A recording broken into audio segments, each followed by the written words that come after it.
Well, hello and welcome to Hull Seahawks Behind the Curtain, episode 38. And we're joined in our very lovely little studio now, Matty, by the Hull Seahawks' latest signing, returnee Jason Hewitt, returning to Hull. How are you, sir? I'm good. Even better now, I guess. And Matty, of course, one of your aims over the last couple of years has been to bring guys in that you know well, who are going to have that culture and that mindset to bring what you want back to Hull, and that's a successful hockey team. And I'm sure that one of the guys on your list will have been Huey. Yeah, I mean, like I say, we've always kept in touch, and since obviously the Pirates days, we went through a lot in them years. We won pretty much everything before the year it fell apart, and yeah, I mean, for me it was trying to get him here as soon as I knew we was doing this sort of thing, even back then. But look, it's tough when you're already at teams, and it's just one of them. But I mean, look, we're in a position now where we've had a good year, and for me, we need to take that next step, and bringing someone in like Huey, who has won everything in the game in this country, and I think it's a big part of it is just that experience of winning, and just knowing who he is as a person and what he's like around just in general in games. And it's something that I think we missed last year, and in them crunch times, in them big games, and we've spoke about that, and I think it goes a long way. And look, he's been here before, and the fans love to hate him obviously at times last year, but I've been there as well, and that's all fans for you. But I'm sure they'll take him back in just as quick as they hated him before. They'll love him just as much. I'm sure when we had that chat with Deema the other week, of course, he's never been on the other side of it, having the Hull fans behind him. But he said, you always get a good bit of stick from our lads in the stands. But exactly as you say, they'd rather have Huey on our side than against us. And he, of course, as Matt has just said, you bring what he needs back into the locker room. Just someone with that veteran experience, been there, done it, won it all. After a couple of years back in Sheffield, how does it feel to be back in Hull? Yeah, it's good. I think it's obviously, like Matty says, we've kept in touch, and we've been quite open with our chats, and he showed interest in having me the last few years. It's just life and everything else. You do what you think's right at the time, and obviously COVID and all that took me back to Sheffield, which is obviously where I live. So it was a right fit. But I think at this point in my life and things that have gone on the last little while here, I think it was time for a fresh challenge, and no better challenge than here. I think it's a team on the up. I think we're right there last year, obviously, in cup finals and whatnot, and close there in playoffs. But I think I back myself that I can be a piece of that puzzle that maybe gets us over the line now. And I think I'm ready for that challenge, and I'm excited to work with Matty again, and even some of the guys here, believe it or not, I do get on with a lot of them when they're not punching me in the face. So obviously I spent a year getting punched in the face a lot last year, but it'll be good to be on this side and go to war with them guys, and knowing my game obviously is to produce points, and but also when I do go into that battle, knowing that there's guys like Deck, Bobby, Bonner, all these guys have got your back, and I'll have theirs. So I'm excited. It was the right time to come back, and yeah, I'm really excited to get going now. We've said over the last couple of weeks, Matty, that this league isn't won necessarily by the quality. If your imports, it's by then that those Brits that sort of are on that level and bringing those serious point production. Of course, Huey, the record, stands alone in terms of in this league, at this level, and even last year in Sheffield, still getting a point in a game in what was a very difficult time for for that club. Is exactly what Hull needed, another guy, another Brit who's going to be productive. Yeah, I mean, look, he's the leading point scorer for Pirates history, so it's not like something we don't know. We know what he is, I honestly, personally think for him, like, you know, I said this to him before. He's the way he plays, and I wish I was a little bit more like that at times. And how smooth he is, and the skating side of his game is a massive plus in that sense that he can just keep playing, you know, as long as he wants to. And I think, you know, a lot of that is down to your brain and how you see the game, but a lot of that again is just how you can skate. And I think for me, like, you know, Hewitt is one of them players that, you know, as soon as he made the drop down to this level, you know, we just saw how effective he can be in this league. And I think when you play so long in a role in the elite league, we always used to talk about it where you're just not supposed to do anything other than put it in the corner and go and whack someone or get whacked. It sort of changes the dynamic, and I think you enjoy the game more and you forget how much you do enjoy playing. And sort of in this league, this level, is allowed to, you know, show how good he is. And I think for us anyway, like, you know, this league, what we're seeing with this league is just improving every year.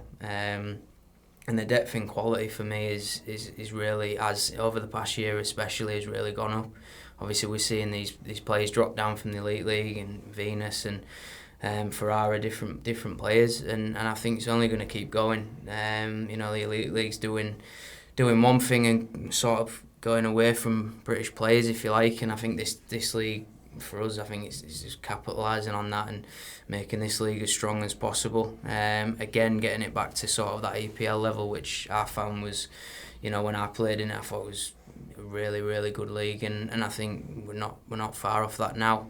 And yeah, for us, again, I just think depth. It's good to have depth, but it's about that quality, that depth, the quality and depth that you need to really, you know, win. And I think, you know, I've said to him, like, having two really, you know, first lines is very key in that, and I think we saw Leeds have that this year.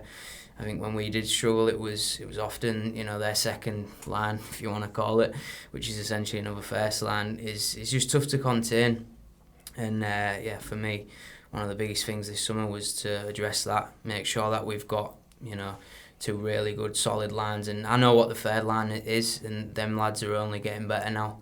Them young lads, and they're going to keep improving, and that's massive for us as well. But yeah, the goalie situation, which I think again we've addressed, that's huge. Every team that's won in this league or gets to any sort of level of nearly winning or does win, you know, we saw it this, you know, Peterborough, you know, Ma was the best goalie, they won. You know, the league, Gozzi was the best goalie and they won the league. And you know, I think Headley won the battle with, you know, him and Geordie this year. Unfortunately, we was on the wrong end of that. But again, you know, they won. So, you know, for me, it's about depth. It's about having a really good goalie and a strong decor. And I think, again, you know, for me, it was about building that and getting it right our third season. And, you know, I've always said we're not in this just to be there. You know, we're here to win. Current affairs one, it's not often we comment on other sides. You mentioned Jordan Marley, announced in the past few days he's leaving Peterborough. One that surprised you, or? I think there was, from my side, there was a little bit of grumbling about it. You never know what's going on fully. But yeah, look, I mean, he's just had a great end to it, and it's a good way to end. But yeah, I'm sure he'll end up somewhere. Really good goalie, and like I say, it's a tough one for them. Who knows? They might go import route. Might be the first one that we see really go down that route, and we'll see how that pans out maybe. Yes, we nearly saw how that was going to pan out last year with the bees, didn't we? And then obviously visa issues, I think, paid to what they were planning. Just to throw back to what you were saying a few minutes ago about Huey. So when he made that drop down, obviously made the decision to step away from the Steelers, and head to the Pirates in sort of what was still in its infancy, wasn't it, second season. Memories of that move, and sort of, was it very different not playing in Sheffield? Of course, not your hometown, but it's where you'd spent pretty much all your career. Yeah.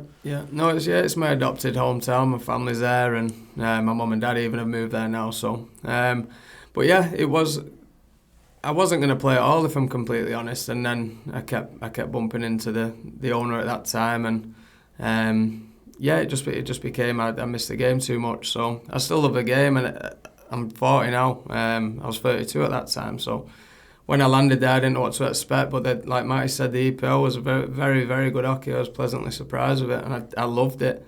Obviously, I don't know if you know, my season got cut in half there. I tore my shoulder apart, but I was loving it to that point, producing, playing with good players. And then obviously moving on to the times when Matty came back to Hull, we had some really good times. But to talk about the step down, I think, again, it was the right time. I'd taken a job, still within hockey, but I'd taken a job and I could manage the time to do both, and it was a right fit, and it's probably, to be honest, the best thing I ever did. I think, obviously, I love my time in the Elite League and at Sheffield and everything like that, but I think Matty's right, this is really enjoyable for me. It's nice to be relied on. The thing is that at that stage, when you're in the Elite League and stuff, you do know you can offer more, but you are up against it with so many inputs, and I sympathise with guys now because it's even harder, guys trying to make that jump, and it's not because they're not good enough.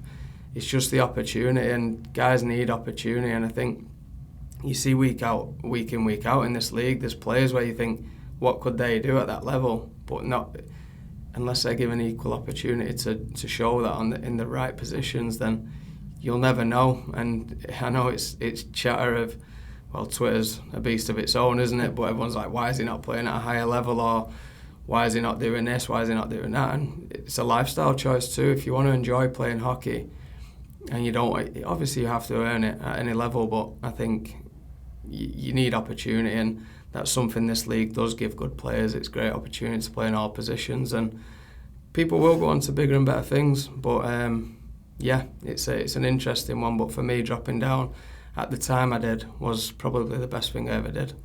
It was something I was actually going to ask you about maybe later on, but I think, based on what you've just said, it's the right time to ask the question now. Do you think what's going on at obviously your former club, the Steel Dogs, with these new links that are being made with the Steelers, with the ownership, is that maybe what's coming next for this league, with making more links with the Elite League and giving players this pathway, opportunity, whatever you want to call it, to make that jump? I hope so, yeah. I hope so.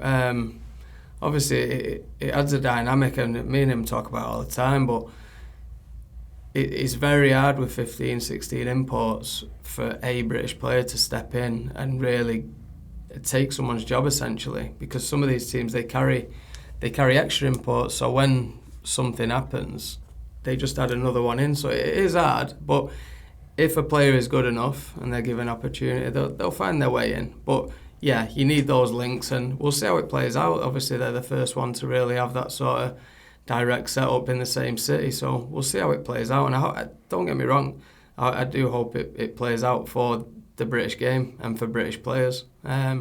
Just obviously not when they're in Hull or we're in Sheffield. We'll hopefully take care of that. But yeah, I wish them no luck on them nights. Moving on, obviously we'll continue with the Pirates.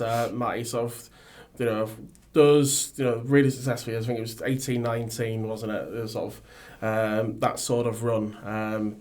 Second in the league in the first year in the NIHL one, and then obviously the treble winning season. What are the thoughts, the memories, between you guys?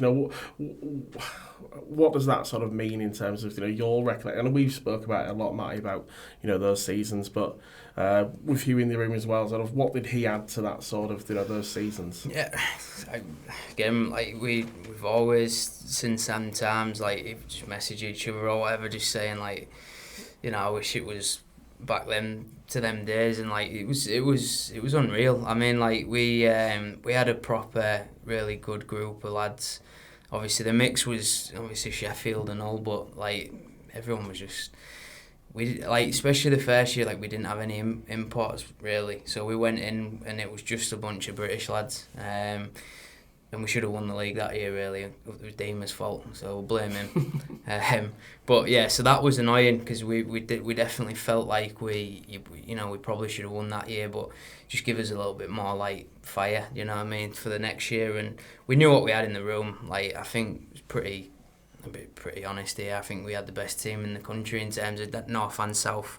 That second year, I mean, we was a very good team for this level. And just looking at it now, if that team was together now, I think that it'd be more than good enough to maybe go and win this league. So that's sort of the level we was. And when you're doing that, and you know you've got a good team, and training was a battle, like every day, but we all got along, and it was just good. It was a good time, and you know we all had the same goal. We just wanted to win. It was just fierce. You know what I mean? It was just like a bear pit every night in training. It was probably harder than games sometimes.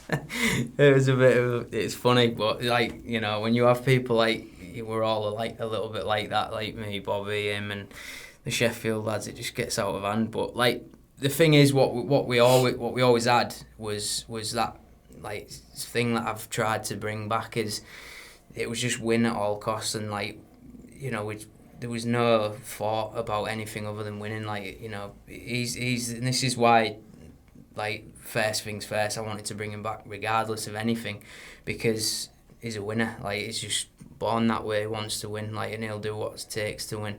And obviously for me it's different now. I'm not on the ice, and it's hard for me to, like, this day and age, you don't really get that same sort of person anymore. Like, you know, everyone's fully aware, like, the world is changing.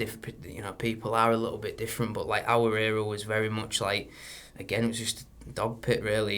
You won or you lost, and it was winning was everything, and whether you actually win in the end or not, it was about the battle as well, and about like how much he was willing to, you know, back to the Steelers days and the battles with Stingrays. On my side, they was way better than us, but there was always battles because there was no end of, like, you know, hatred, and that's what it was. And when we all got together, it was just, we was a force. I mean, that night in Coventry was special, mate. And we like I say, we had some team that year, and yeah, like I say, all them lads still talk, even though through the years we've had games against them, you know, Steel Dogs and I was Leeds or whatever. Like, we're all still mates, you know what I mean? We all still have that, like, when you win with people, like, it brings you way closer.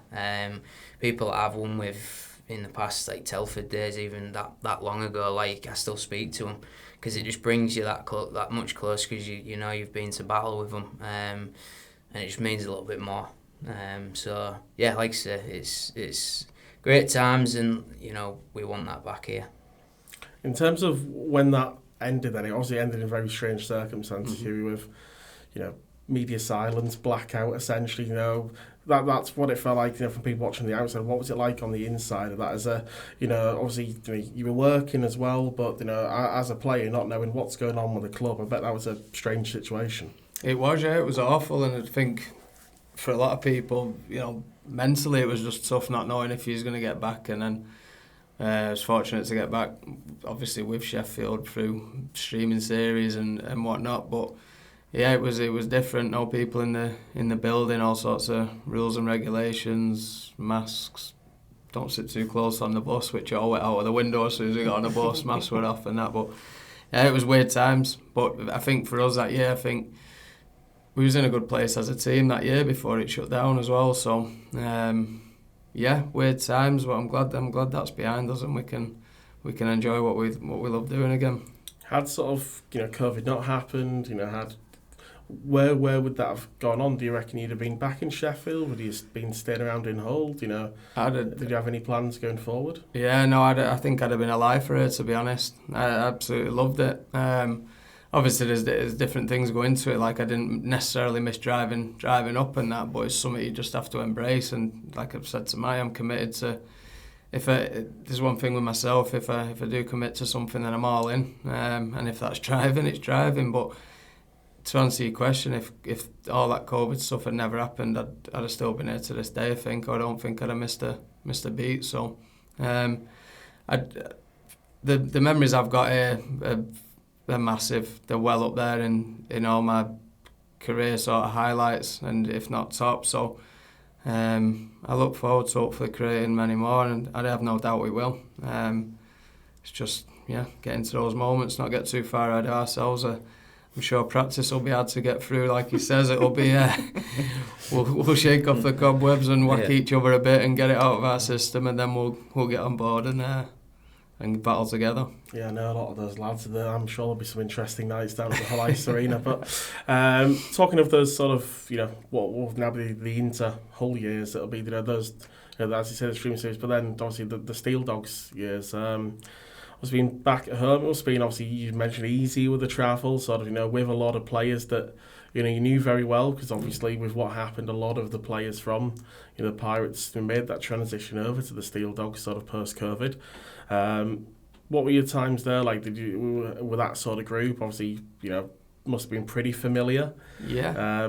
Those years, how much you enjoy those? Yeah, it was a tight group going from that streaming series where obviously we had a very good team with some of the players that came home essentially during that period, and then I think what you saw with all that stuff was a lot of players headed home after.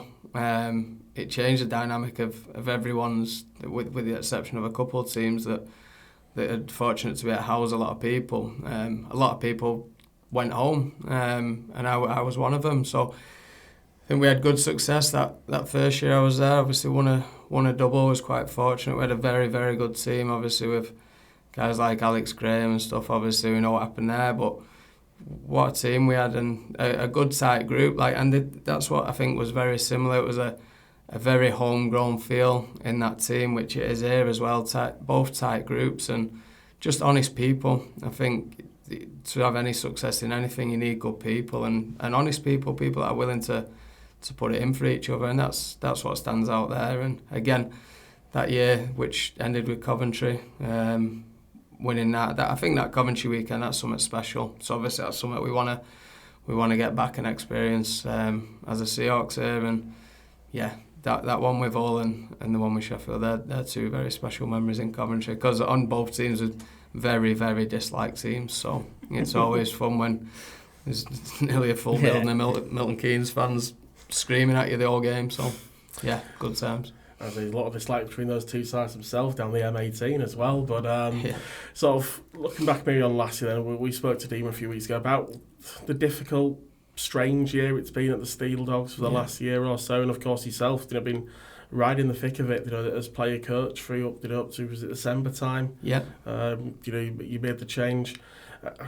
What was that year like? How would you describe the last 12 months of the Steel Dogs? Yeah, it was turbulent. Obviously, just mentioning Alex there. Obviously, that happened in that summer when he was on the up as a kid, so that knocked everyone in that community, and then followed with ownership change, which was it was a mess. Like, you can't get into it too much. It happened. It is what it is, and they're in a much better place now. But I think there's a lot of people within that club that really wore that navy colour with pride, and I think, in my opinion, it was a lot of change very quick. And even a colour, would you think a colour could have that much impact? But it really did. The logo was there, but the colour had an impact on some players and fans alike. So to describe it was just turbulent. A lot of the Smith family, obviously they own the Steels and done a fantastic job with that, and I have no doubt they'll do a fantastic job there. But there was a lot of I think a lot of growing pains. It's a very different animal to what an elite league team is, and a lot of guys work alongside it and everything. So it's just it was a turbulent year, to say the least. And with myself, I backed myself on what I did when I stepped down with the change.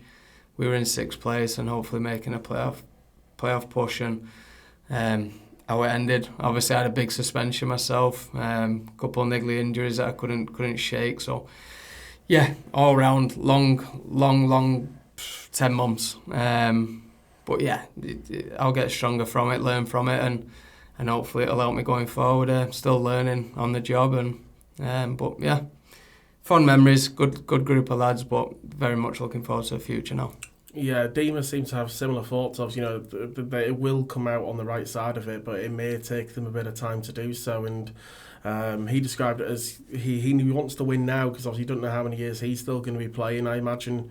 Is it a pretty similar thought process for yourself, whereas you don't really want to or can't afford to wait for the turnaround to happen? You want to go out there and to a team who's in the position to win now? Yeah, potentially. Listen, I have no doubt that they're going to be a force next year. I'm sure they'll be a very, very good team, but for me, like I say, life and the things happen at certain times and sometimes for a reason, and this just felt like the right time to come back here. So yeah, like I say, I wish them all the luck, and it'll be a very strong organisation going forward. But at this point, at this time, I want to win now. Maybe Sheffield will win, but I felt in this place with the group here and the organisation and the place it's in, this is the right fit for me right now to achieve what I want. We've mentioned the Hull fans a couple of times already in this. I think we might have to mention them again at this point. The last couple of years, of course, the Hull fans, we know what they're like. They love to jump on people's back. Good natured or more. It's what they do. It's they back their team and their lads to the end of it, and it sort of really built up to sort of a spearhead with yourself, didn't it? I think was it November 19th last year. Right. The game at the Hull Ice Arena. Yeah. Interesting one. Yeah, it was a good one, wasn't it? I think for us at that time, I think that game my goal was to drag us into a fight. We were at a weird time as a group, and obviously came in there with a bit of intent, but naturally with guys like Deck and Bobby and Matty sort of at the head of that, you're always going to meet that head on. And yeah, I had a sore body that night anyway, I know that, but the fans jump on it, they love it. I get mentions from Hull fans even when we don't have a game. Like I might be playing Peterborough, still be getting mentioned at what's going on in Hull. So, but yeah, it's fun, it's banter, and I think what's good about those fans in there, and especially when it's full, is they're very vocal, and you need that as a home team. It's a massive advantage, and as an away team, sometimes for someone like me, I want nothing more than to shove it up your ass if you're going to chirp me all night. So. We got into it all night of the game, and then we got into it after every period walking off the ice. Is it Block A coming at me all day?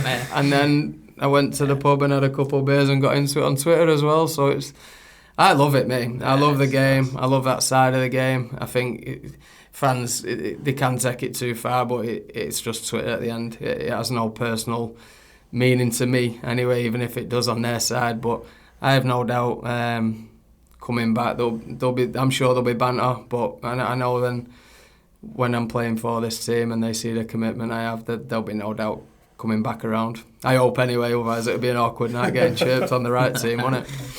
I'm sure that'll be the case, Matt. I remember interviewing you after that game, and it was an interesting one. It was a frustrating one, but it's one of the things that Huey and so many of the other players in the Seahawks organisation that he had. We don't care if other teams love us or hate us. We're here to play whatever style we need to win a game.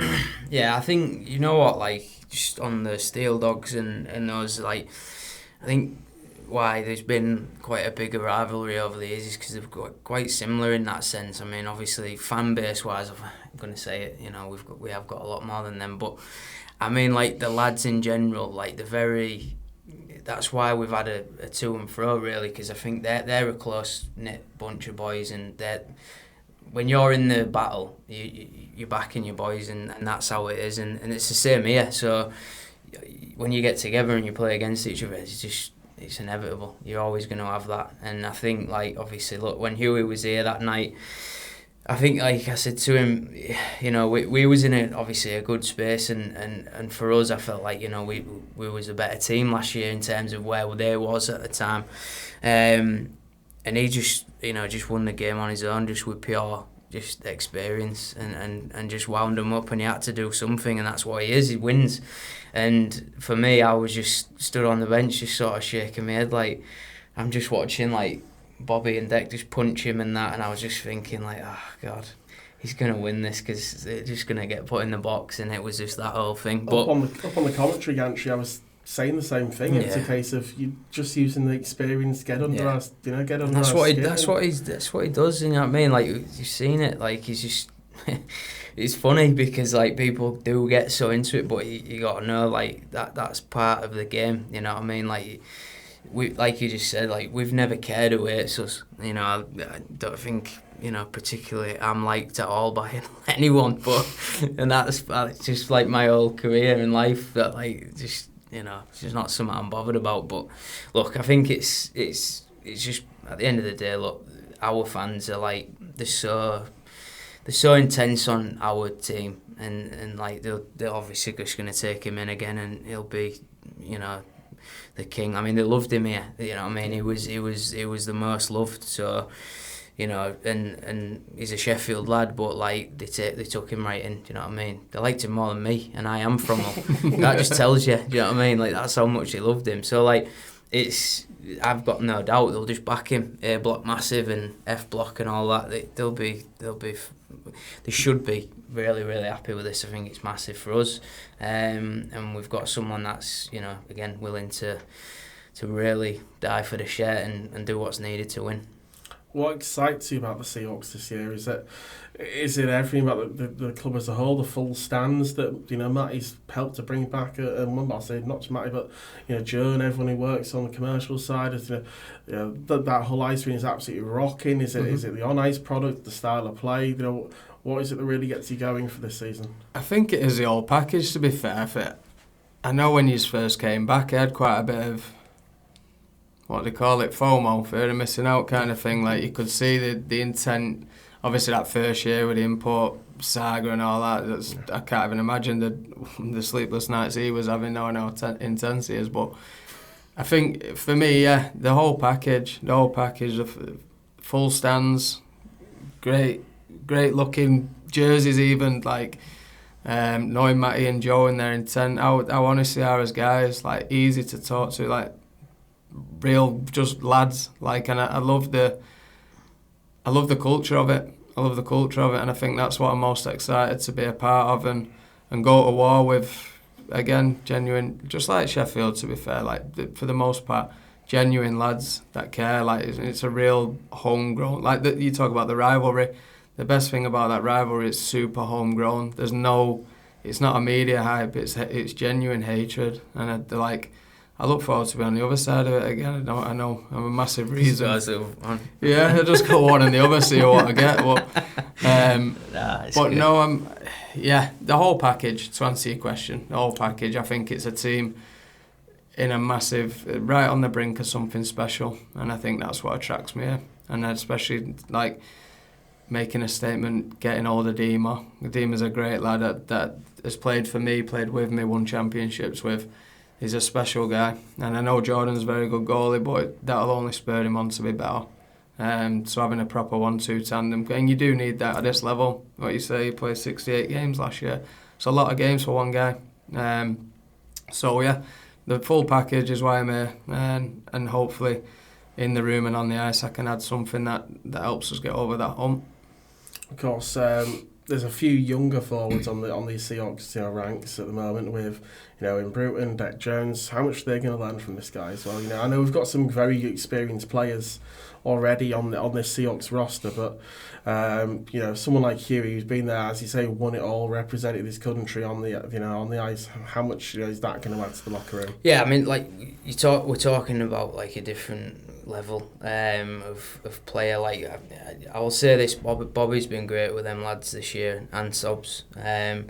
With Brutes on the ice and Reese, and just keeping them positive about their games and making sure that they're still, you just keep playing. You know what I mean? Often young kids they fall back a little bit and get in themselves. Just play your game. Be expressive and go out there and just work hard, but just do you. Coming from someone like Bobby is great. He's a local lad. He's done a lot in Hull and MK obviously, but we're talking about someone that's played a lot of games in the Elite League and won everything in the Elite League, and then also come down here and coached and won everything at this level. So, yeah, you're talking about a different sort of level in terms of just him and how he is. He's a little bit more sort of laid back, but also easy to talk to. So them lads will learn loads out of him, and I think just the respect that he sort of demands in terms of himself.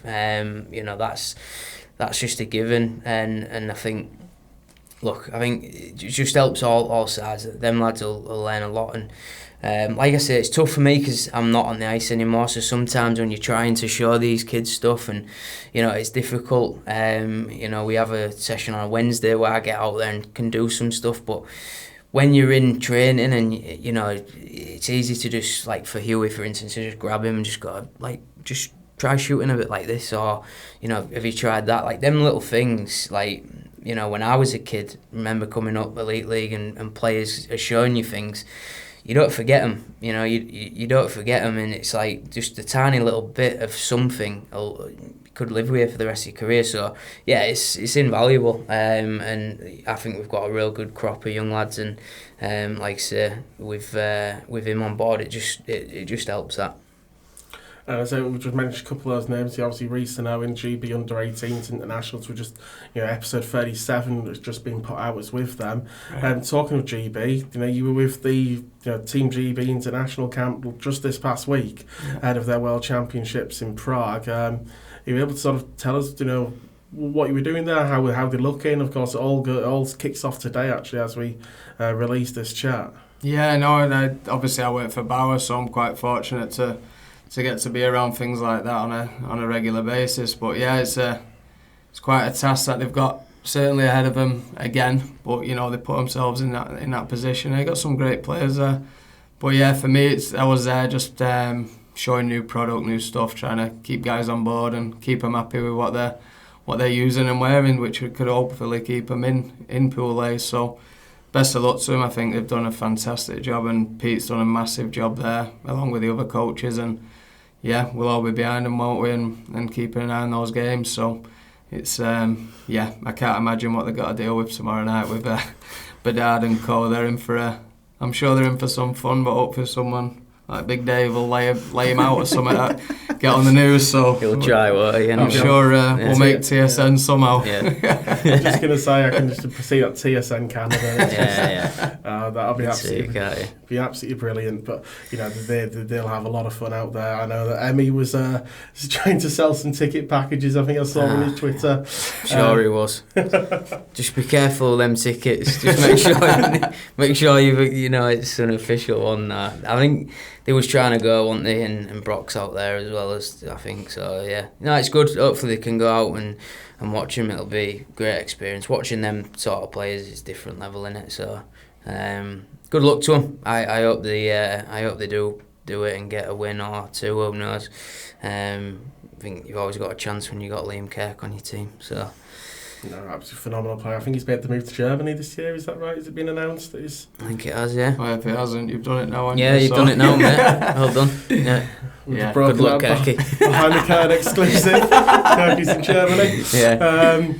But no, that'll be an absolutely phenomenal tournament. I say in the opposite end of the ice, in the net for Canada might be Binnington as well. Who's obviously St. Louis Blues. Drew Bannister's the new, permanent head coach, of course, former Stingray. Another, big bit of news that's come out this week. Yeah, massive. Yeah, fair play to him. I mean, look, when he came here, he was professional as you like, and don't think he was a massive fan of me, but I was 22 and not the same human back then, but probably a little bit similar. But no, look, fair play. 2 years, massive achievement from him. Good luck to him. Everyone from Hull wishes him luck.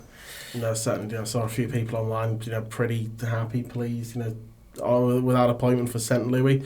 Bring it back to Seahawks then. We'll wrap this up.